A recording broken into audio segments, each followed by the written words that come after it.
It's a cool tiny home. Has everything in it. I love it. There's my own private front yard. And there's the landscape I get to look into. And the sounds you hear out here in the country. You hear cows and roosters and a motor.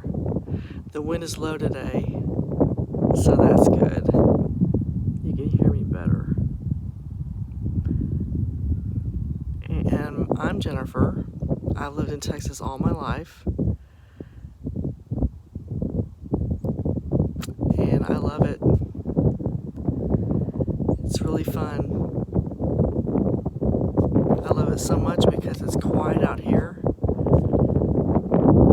And you don't have to deal with much of anything.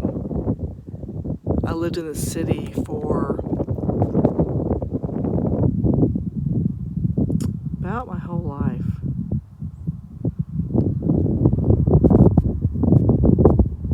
Yeah, I did. And I decided to move to the country for a better way of life.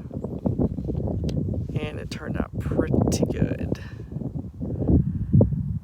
So there you go. Let me know what you think of my tiny house. It's about, 800 square foot?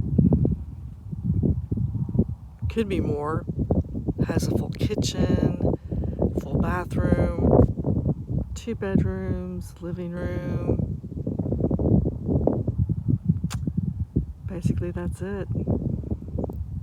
So tell me what you think in the comments. Do you like it? Do you wish you lived here?